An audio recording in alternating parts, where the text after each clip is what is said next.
Hi, and welcome to our very first episode of Cyara's new podcast, CXplorations, where we look for ways to delve deep into the inner workings of customer experience, or CX.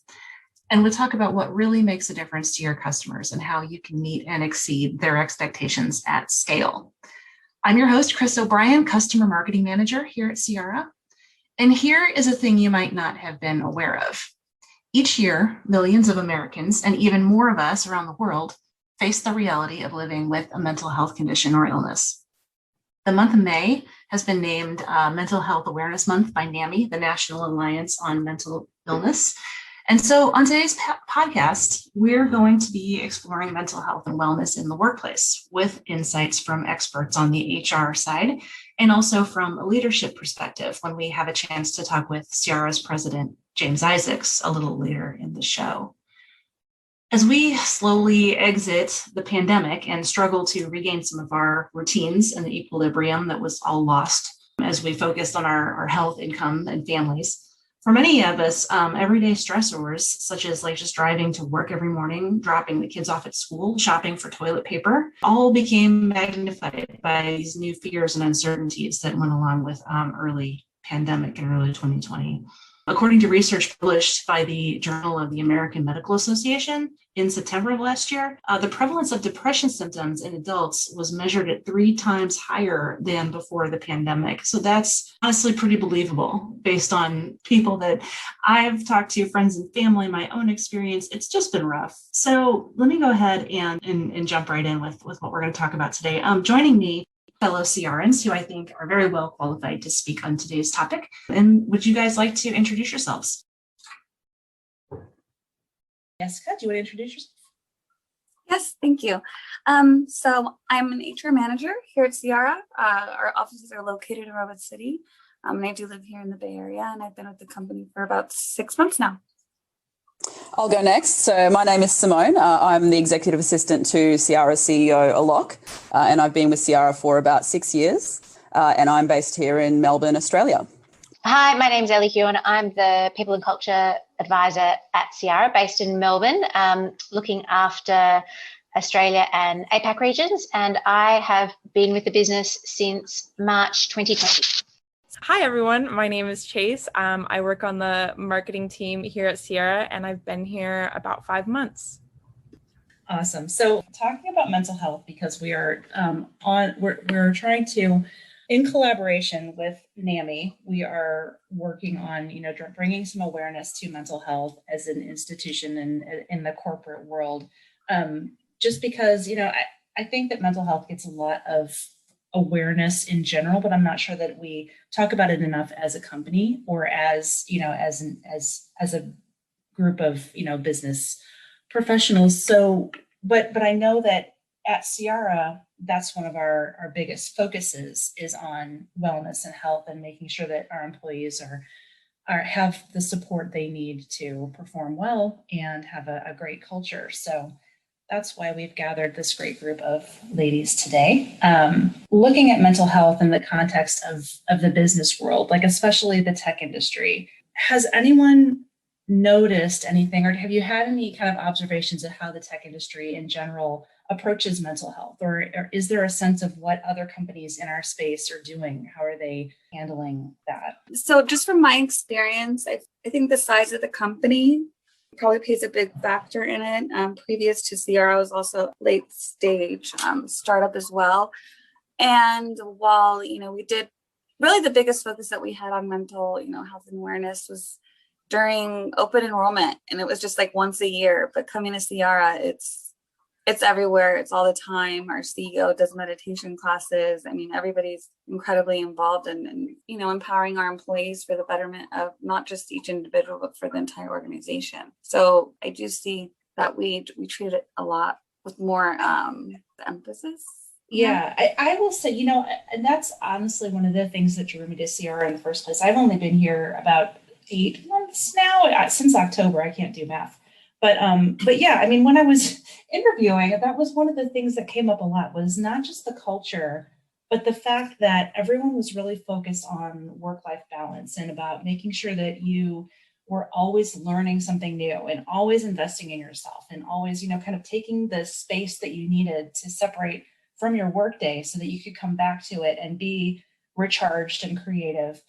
And I like the fact that like there's such a focus on that, because I think that's really rare. I think that like when companies talk about work-life balance, it tends to be in terms of like hours and what, you put in X number of hours and then you go spend time with your family and that's it. But I think for us, especially, the focus seems to really be on more than that. Like, what can you do as an individual to really like broaden your mental wellness and your sense of who you are? I definitely agree that it comes from our leadership. So I know that our CEO, Alok, really does value that our people and making sure that everyone's doing well, that they're supported, especially from a mental health perspective. So initiatives like the meditation classes and also things like our Give Back program, which is where we allow people to go out and do volunteering every quarter. I think that's definitely something that we've had great feedback about. So it's definitely comes from the leadership, and it's not just Alok, it's the whole leadership team. They really do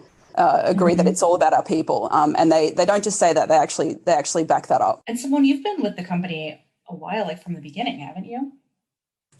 Not quite the beginning, but quite some time. And I guess another thing about it is that Cyara does allow a lot of flexibility, which has always been the case. So I think that that's something people really appreciate as well. So the flexibility to work from home. And I think talking earlier about the focus on mental health, I think what I've noticed looking around at other companies is that since the pandemic hit, obviously it's been something that everyone's really had to laser focus on because people are working from home. But I think because Cyara has been a distributed company with a lot of staff always working from home, I think that that's something we've spent a long time thinking about far before the pandemic. So, that's something that I've definitely sort of noticed, that a lot more companies are paying attention to that, which was spurred by the pandemic. And I think we just kind of have that in our DNA. Well, that's a great point. I didn't thought about that because, the companies that did have to make that shift in the beginning of the pandemic and had to suddenly make accommodations for people either to work at home or find other ways of working, I think are now really feeling the effects of how that's impacting people. If they, had to, especially parents who had to, homeschool kids for a year or more now, and people who didn't have the support of a team that was sort of built into that remote working mentality. I think that's a big struggle. And that's something that companies who do have that distributed workforce have an advantage of, or, at least are able to cope with better. Absolutely. I think in terms of the resources and the actions in regards to mental health that you see different organisations do, based on the size of the organisation, I think, your larger corporates probably put into place a number of formalised resources, where I think what we see in the sort of smaller to medium-sized businesses, especially within the tech industry, at least from my experience, while we may not have as many formalised resources, we've attacked it more from an intimate, I think, head-on perspective, where the conversation comes directly from the leadership, from the CEO. And I feel like the way that we've kind of driven that conversation is more intimate, where it is sort of focused one-on-one. It's something that's openly spoken about at the likes of all hand calls and business unit updates. So I feel like that in itself actually assists to remove the stigma, and it makes it a lot more personal approach about how we're actually dealing with the issue, versus a lot of the larger corps have a lot more sort of formalised programs in place. But I feel like if I were in that situation, it's a less personalized view that you feel like is being pushed from the top down in regards to what really the business and the leaders stand for in regards to mental health and their care for the people. And then we also have things like town hall meetings, which is where small groups of CRNs can have a conversation with one of our execs one-on-one about topics that don't have to do with work. And then another thing which I think is great that our HR team introduced recently was the Meet the CEO. So the new staff that come online are actually getting to have a chat with Alok and just sort of introduce themselves and get to, because he's got a lot of great energy, and I think it's really great for people to be able to actually talk to him and get a sense of why they started Cyara and what it's all about. He's very down to earth. That's one thing that has always struck me, is that, he really does kind of put himself on the level. It's a very flat organization in the sense that the executives really are accessible. And there's got to be a lot to be said for, removing that stigma of mental health and wellness in making it that accessible, like making it so normalized that we're going to have yoga on these days, and we're going to have meditation, and everyone's welcome, and it's just it's just part of your day, as opposed to putting a program in place, like I guess as a larger organization probably would do. Like, if you need to take advantage of this, you go ahead, but like everyone else in the company isn't going to be doing that. So kind of it makes it an otherness, I think, that we don't have here. Yeah, no, I agree completely. I mean, even in my one-on-one with the president, with James, he's like, okay, let's just do a quick meditation. I need it too. You probably do. And then we start our meeting. So oh, that's great. That's great. It's, like someone said, I really feel like it is a part of the Cyara DNA. I love that. Do you ever find as HR representatives or people who are working, more closely with people on that level, do you find that it's ever uncomfortable to talk about? Like, is there still that kind of discomfort in bringing up the idea of mental health or mental illness? I'm going to say absolutely not. And that it's probably a personal response. I'm somebody who's not afraid to ask a question if somebody's okay, and also talk about mental health and talk about what can be done. And I suppose that's coming from my own personal experience as somebody who has, from a family and friends perspective, had people in my life who have been, had challenges with mental health. And therefore it's something I'm quite comfortable to talk with, but also it's something I feel passionately about, and will raise conversations with individuals sort of without any concern, to attempt to talk to them and see if they want a conversation, see if there's anything that we as the HR people in the business can assist with. And often that is a professional conversation, and often it is a more personal conversation. Oh, that's awesome, because everyone can relate to mental illness or mental health. I think it's just nobody in the world has not been touched in some way by some kind of mental challenges, whether it's yourself or family or friends. It's pretty much universal at this point. It is universal, and I definitely think that the last year or so of being in lockdowns and all that sort of stuff, and having to just work from home and being isolated, has really put a lot of focus on it for everyone. There's no one that hasn't been touched by this, and I think it's really made us all step back and reconsider: am I okay mentally?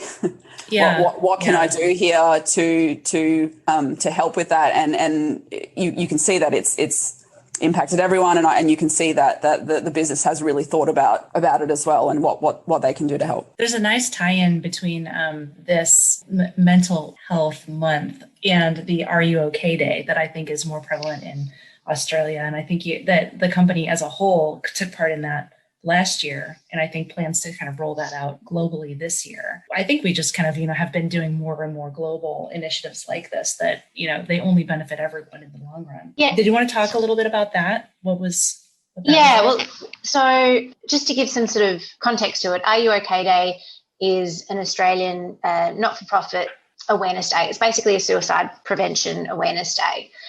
So in September 2020, I sort of led a day of awareness for this, which we actually did roll out at a global level. It's an amazing organisation that provides a sort of wide range of resources for you to basically bring awareness to the topic of mental health, and particularly sort of suicide prevention. And it provides resources to discuss the conversation, but as well as goes so far as to tell you to provide resources on how to actually deal with particular scenarios. And really the real premise is how simple, a question such as, are you okay, can actually make a substantial difference to somebody's health in particular circumstances. It may not change their world, but it really could make a difference to somebody's day and how they're feeling at that point in time. So we rolled it out globally last year. I did it for Australia and APAC, and James very kindly actually ran a number of sessions for me for EMEA and the US last year. And the intention is to do the same this year. So for 2021, Are You OK Day is 9th of September 2021 So the plan is to do the same thing again this year. That's awesome. That just makes such a difference to be asked, are you okay? You know, if you are, then great. But if you're not, you really need someone to ask that. I love that. So we talked a little bit about some of the things that we're doing at Cyara to support people. And if you had a wish list, if you had things that are on your, you know, pie in the sky, things you would do if budget and time and all that were no object, what would you do more of? I can tell you definitely what's high on my list. It's being able to, I really want to roll out an EAP system or an EAP provider for everyone globally. So essentially what that is EAP stands for Employee Assistance Program. And often what it is it's essentially a counselling service that is provided as a business paid service where anybody in the organisation can reach out to this service at no cost, which is completely private. So that's my wish, to be able to roll that out for each region. Yes, agree. I know right now it's just the focal point is in the US, but we are, you know, trying to do that research so we can offer it to the entire organization, because it is important, and it helps not just with, you know, if you wanted to speak like to a counselor, but also just for education or childcare services, or I mean, it's just this whole slew of different ways that employees can feel supported. So we're looking forward to launching something hopefully soon. Oh, that's great. It's kind of like a friend, and you know, it's like if you need someone to talk to, right? If you just, you know, are having a hard time with something. I talk more about volunteering and the volunteer days that we offer, because I know that that's really a big benefit to mental health, reaching out and helping other people. Yeah. Okay, cool. So I'm happy to talk about that. So I guess for me, I think having the Give Back program has been really rewarding for me to work on that. And I can see that it really helps a lot of the Cyarans who have been taking part. So we've had people do everything from cleaning up along streams, so picking up rubbish along streams, to helping coach women in sales so that they can improve their sales pitches. Here in Australia, we've had teams of Cyarans go and help out with an organisation called Fair Share, which actually rescues unwanted produce and stuff from supermarkets and then takes it back to their kitchens and cooks it into nutritious meals for people who are experiencing food insecurity. And so we've been able to organise teams of people to do that. And it's a really good team building exercise, of course. And then obviously you can see that it has a really great impact on the people who are doing it as well. So they get to get out of the office and spend their time working on something with their hands, and it's quite different to just sort of sitting at a desk and typing all day.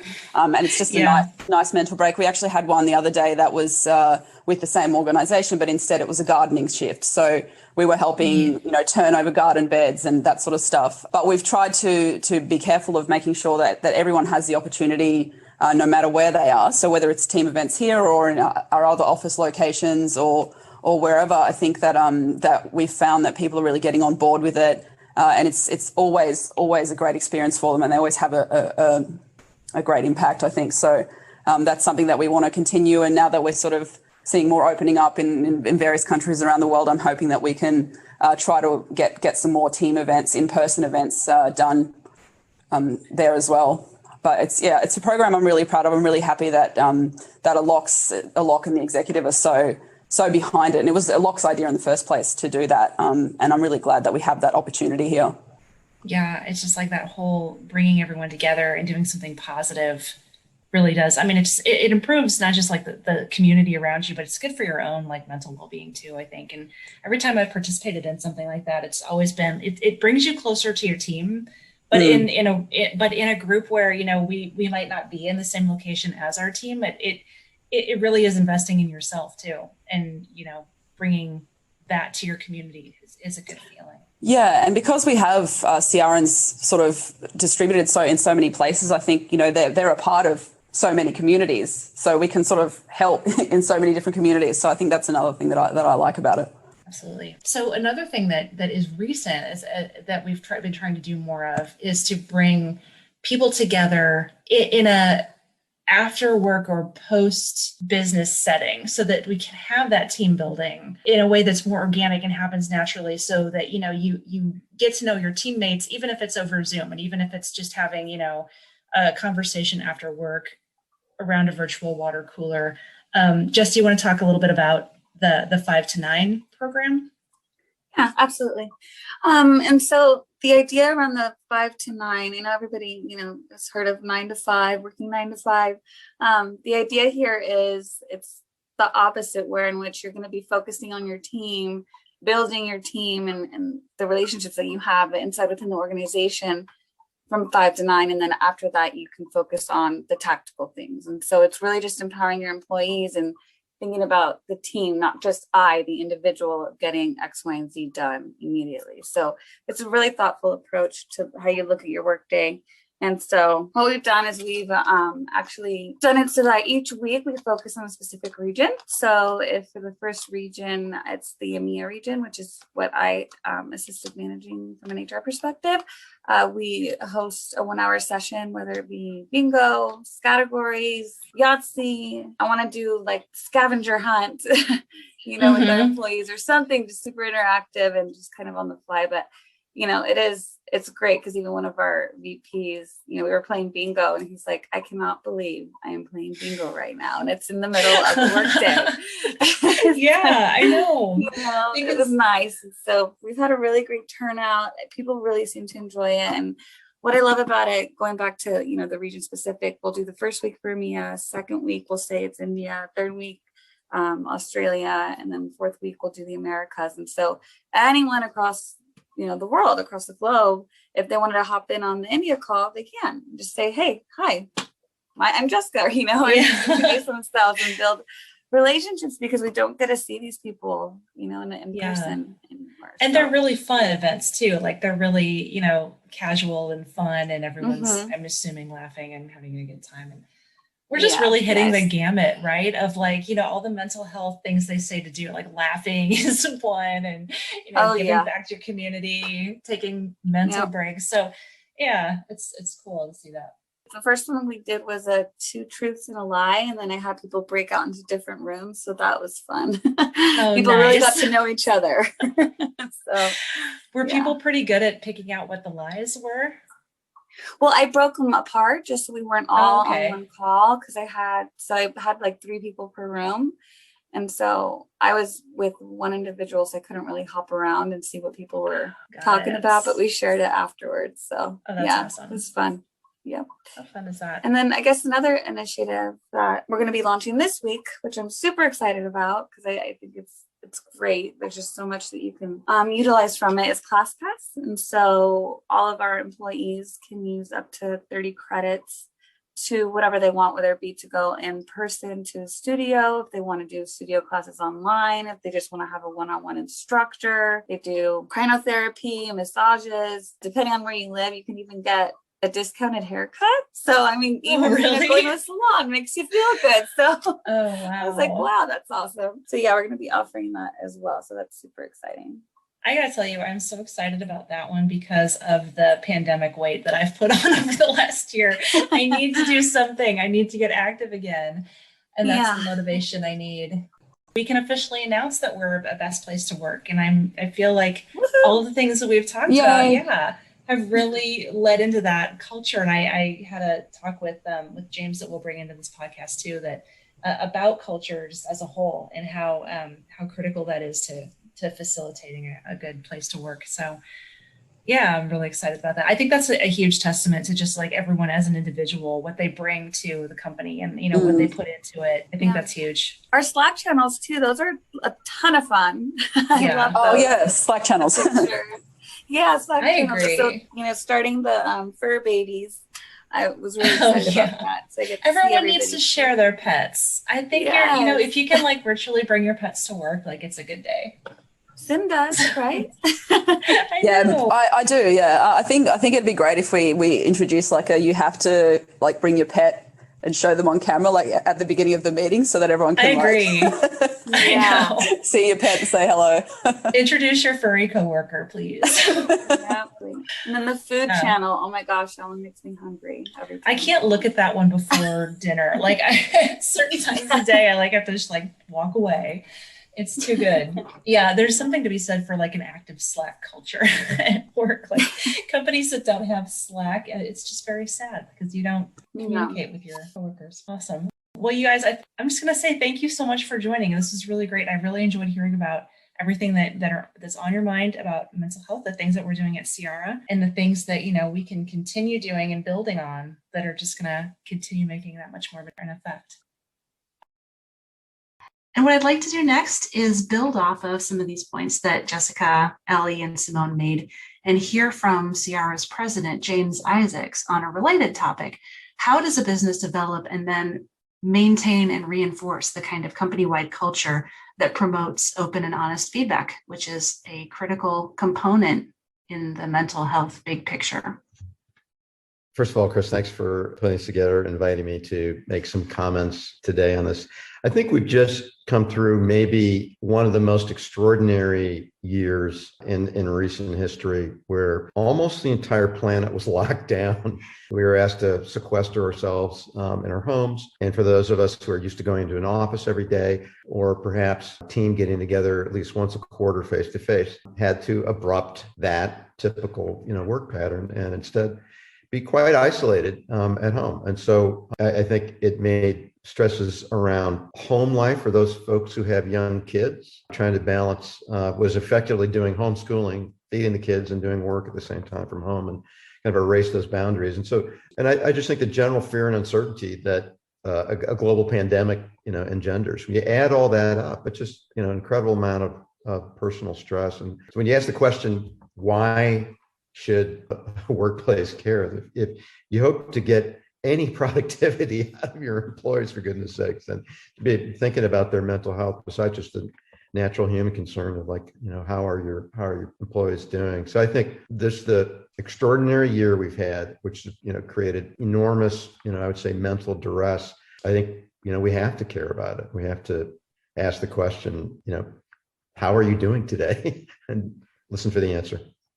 And that's a great point. And it kind of does take that whole idea of morale into the next level. We had to really reassess and look at it in a different way. And then, doing what we do at Cyara with customer experience, what do you think the link is there between the health of your employees and their ability to function on a day-to-day basis versus how we're communicating with our customers?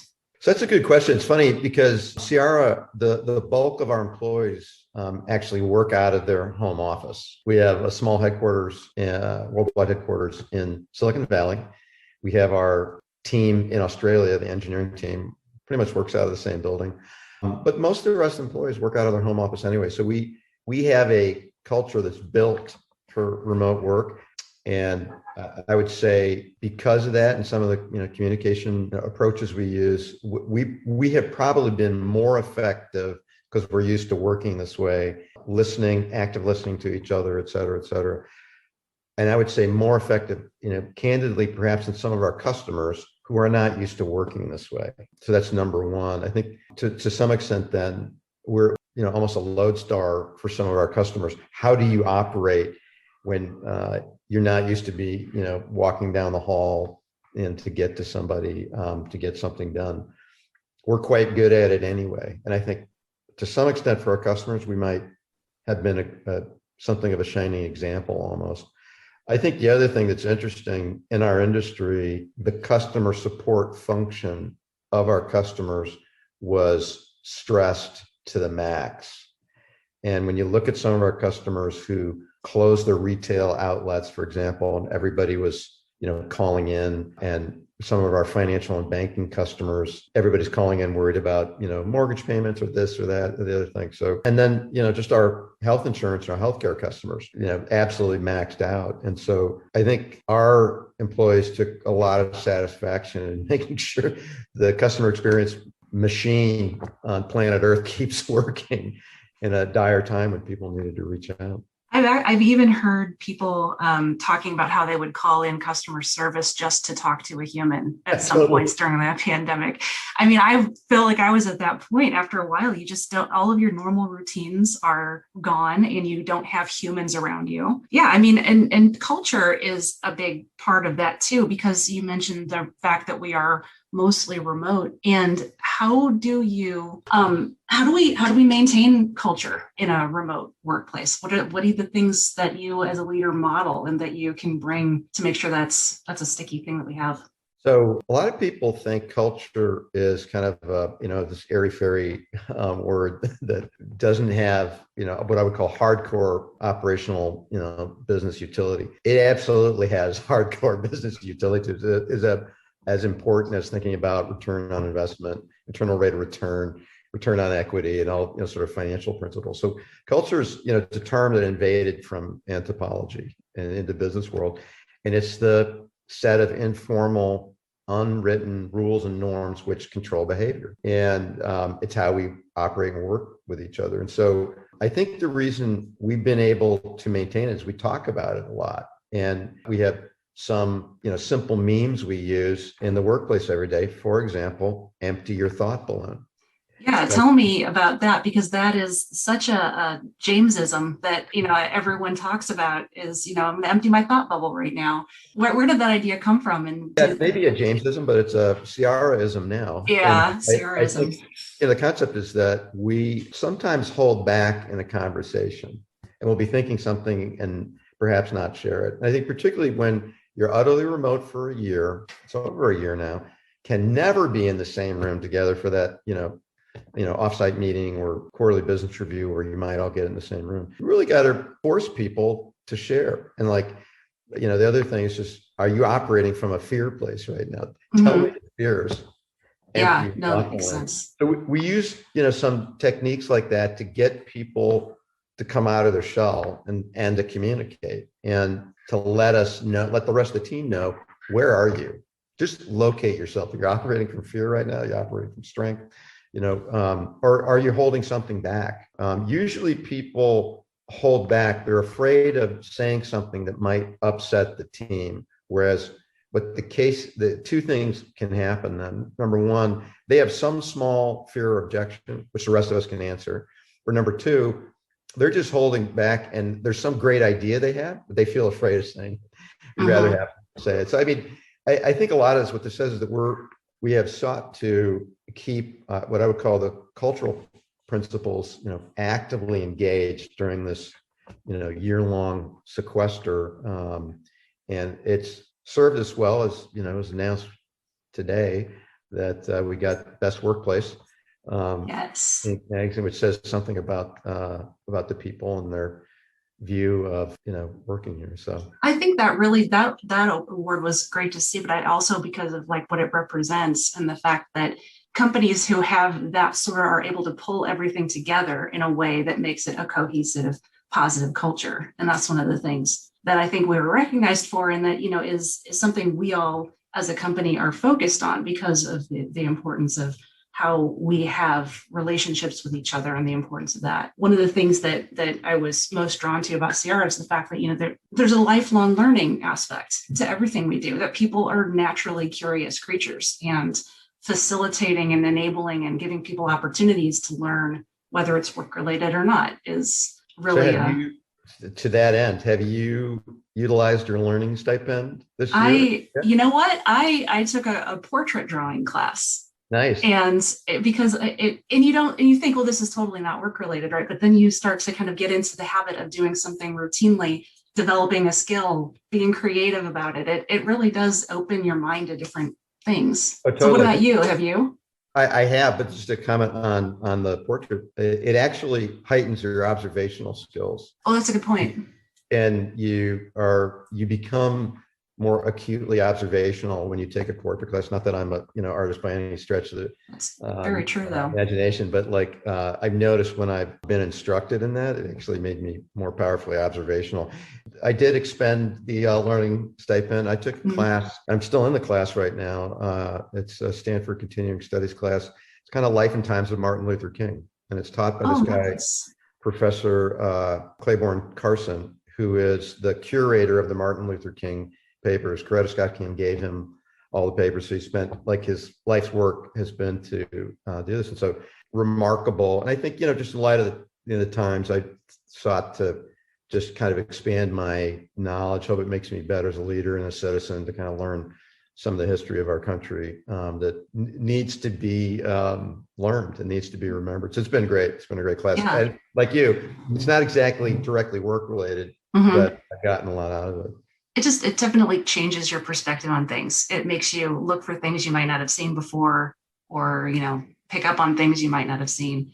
And I was kind of thinking as you were saying that, when we are so remote like this, and you do kind of have to force people to talk and open their thought bubbles, it's such a handy conceit to use, because, when you're typing on Slack or you're sending an email, that level of communication doesn't come through because we don't have that face-to-face. You Right. can't read someone's expression. Has that kind of thing ever backfired for you? Like, have you ever sent an email that was misinterpreted, or sent a text that was? No, never in my career have I ever. I figured, not you. No, of course I have. And I think because, we've all been working very hard in a kind of very different format. It's easy to get tired, fatigued, and it's very easy to miscommunicate. And what I've learned is you're better off asking a question than getting prescriptive, meaning, do this now, or Right, sometimes right. even the smallest things, like adding the word thoughts ? At the I end, totally agree. where you simply, whatever I think my prescription is for the particular situation, I'm not close to the details as what one of the people on the team might be. So making an observation, but then asking a question, and that might just be, what are your thoughts? It lightens the very harsh black and white finality to Yeah, an email. So I'd like to think more often than not, I do a fairly good job on it. I try to use that as a protocol. And I think that actually helps mental health of everybody, because they don't feel put upon. They don't feel, again, in this utterly kind of stressed out state of isolation. And, we Cyara team here, we've had people who have personally had COVID, had family members had COVID, that all the fear and uncertainty that comes with that, feeling of being alone. Just asking a question, what do you think? And let That's them true. talk. Let them have their opinion. Yeah. Exactly. I think it helps, create space in the business. I think it helps, I'll just call it, be gentler and be respectful of people's, mental health, if you will. Yeah. And giving someone the space to disagree with you if that's their strong feeling, and have that honest conversation. I think that's hard in a lot of cases, especially when you don't know what the response is going to be, if you don't know how it's going to be received. But that idea of interpersonal honesty in the workplace is a tough one, because everyone wants to kind of put their best face forward and have everyone on your team like you. And so there's a lot of pressure to hold back and not say what you're thinking. The thoughts on that? I mean, how does that resonate with you? Well, it's kind of a balance, though. I mean, I think if one can avoid ad hominem attacks, like attack the person, talk about the data, talk about the facts, talk about, the logic, but not hey, Susie, you're a dope. That's an ad hominem attack. Right. As opposed to, please don't say that. Obviously that's kind of the most clear kind of thing, but creating space for the team to contribute to it. It's so Susan, here's, 4 pieces of data that would argue that it should be this way. Do you agree with that or not? Or can we agree on the outcome we want to get to? And by, steering away from, I'll call it the ad hominem, attack the person kind of thing, and just talk about data and argument, you're more apt to get, good group cohesion. But I'm sure I'm exactly answering your question. You're talking about, I hope I was listening correctly, that there's, you want to be liked, or you want to be, we all want to be liked. Seen in a good light. Yeah. But we all need to be effective. We're pretty results oriented, culture at CR. I think there's a strength in making sure the teams, coming together on the particular issue or particular, task that's at hand here, as opposed to just a single person, either argument or, position, quote, winning out, unquote. I don't know if that exactly answers your question. I'm sorry. Yeah. Go ahead.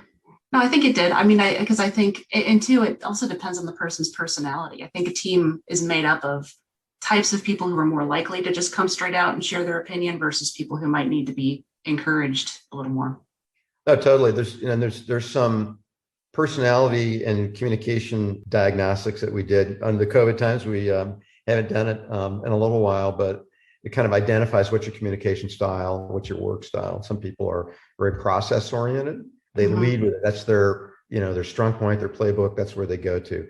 Some people are highly creative.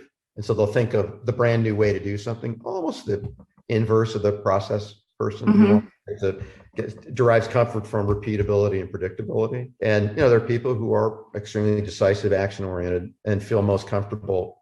If we need to make a decision right now, we need to act right now. And there are folks who are, extroverted, type of communicators, et cetera. So kind of identifying that and making sure you're bringing everybody's strength to bear. And for folks who are more introverted, I will say, like, this year of remoteness, probably more challenging. And what I've noticed, and I'm not an introvert, so I'll say usually the introverts are the most thoughtful. They're sticking back and taking the whole lay of the land. It's usually, oftentimes, the smartest person in the room. They've taken everything into account and usually have the best, kind of recommendations. So drawing them out, again, back to like the whole, kind of, theme of like, how do you help people, their, mental health? It not only helps their mental health, it helps the company perform better if the introverts who are, naturally take, succor from being, alone in a quiet place. Yeah. This has been a year of it. Right. We're tapped out. Yeah, exactly. I've had enough introversion. And, drawing them out, it's good for their own mental health. And it's good for the company in that sense. So yeah, I think everybody way underestimated the amount of impact the pandemic and isolation was going to have, especially for someone who is an introvert. And I was like, this is going to be a breeze. I'm going to stay home and I'm never going to have to see anyone. And it lasted about a week or two. And then I was like, I really actually do like my friends, and this is kind of a bummer. So yeah, it can only, and I guess everyone just sort of expresses that frustration in different ways, and that comes out in different ways on your team too. Yeah, no, absolutely. I just think continue to draw it, and it's part of management and leadership is to like continue to try to draw people out. It's interesting when you think about it. We've hired a bunch of people who we've never met face to face. You and I have never met face to face. That's correct. It's funny.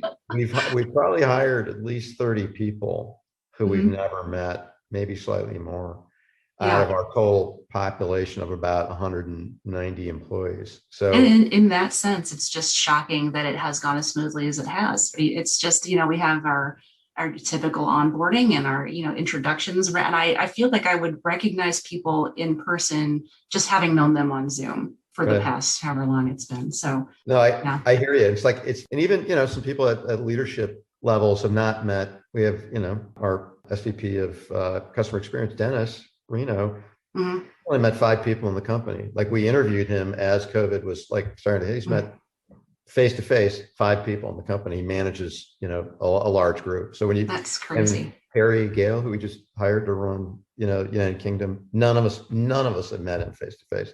So it's an interesting test of kind of like, what's the essence of a person? And, as a leader and everything else, you have to read that, over Zoom, et cetera. So that's hard. Do you think that's going to become more the norm? Or do you think the world will get back to normal and we'll all be in person again at some point? I think people are craving it. I think there's an odd, don't know what the protocol is kind of moment. So, out here in California, I think we're something like 40% of the adults are now vaccinated, they had the 2-shot vaccination program. And so I have noticed people recently walking around without their masks, and you're kind of like alarmed.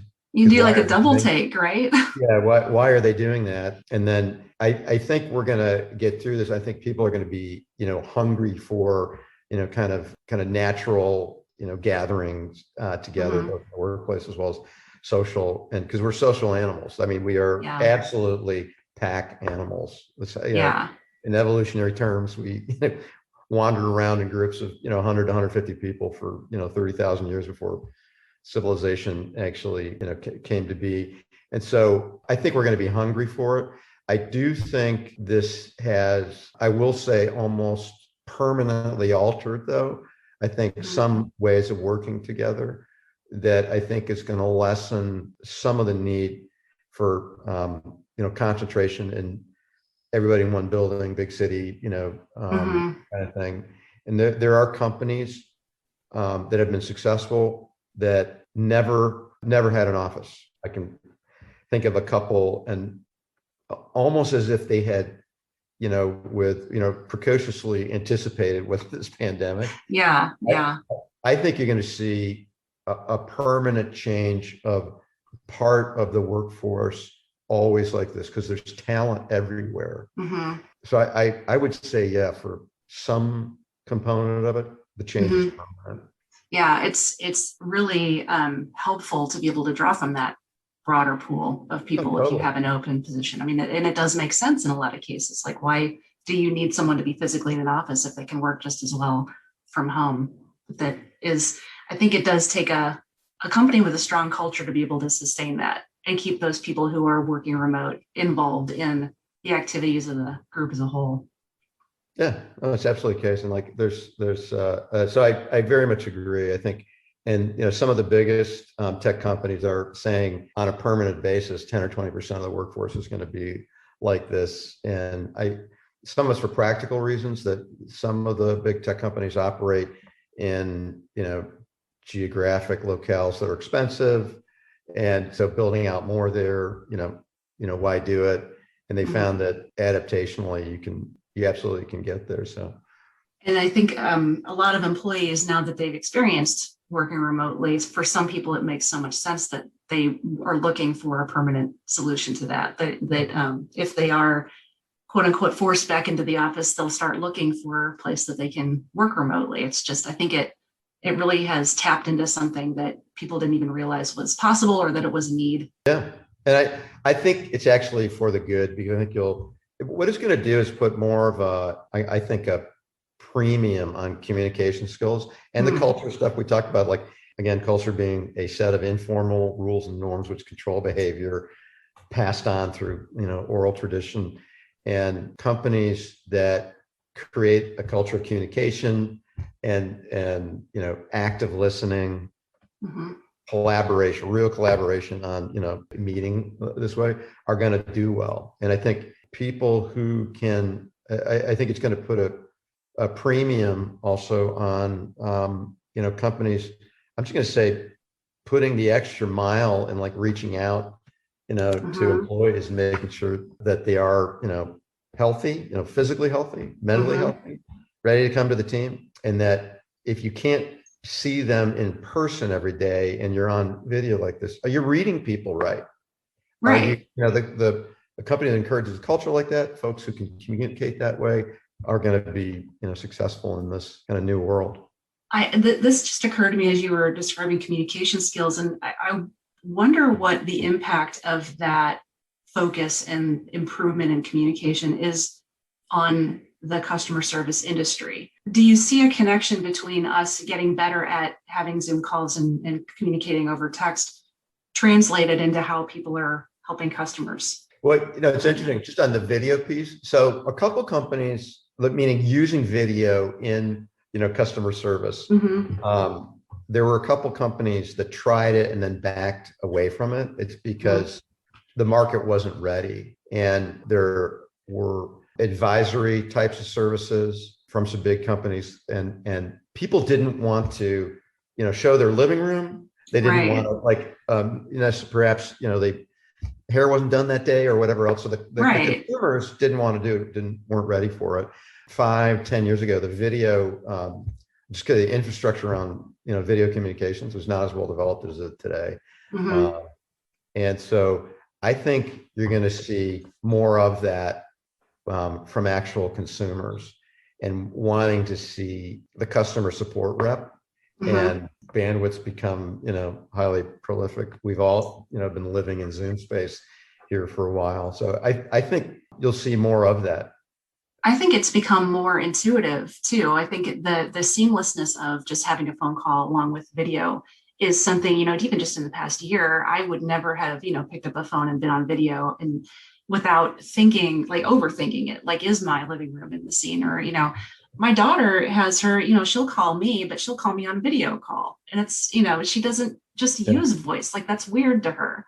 So I think her generation is probably going to grow up with that idea that voice and video are kind of the same channel. So that might, grow into that customer experience. I think, on just the communication skills, the research has shown that 92% of communication is nonverbal, meaning 8% is the words and the connotation and the meaning of the words.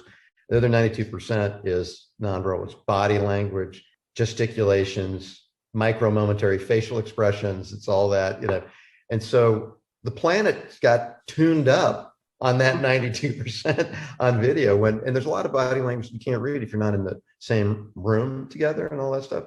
And everybody on the planet's gotten better at this in the last year. And so level of comfort with it, the do's and don'ts and the avoiding the faux pas and the, other things. So I think it's definitely going to be part of both customer support operations. I think it'll be part of, more part of the workplace than it's been in the past. So. Yeah, and that'll just become another channel that we work to ensure works correctly. So, as a video popping up when the call happens. Absolutely.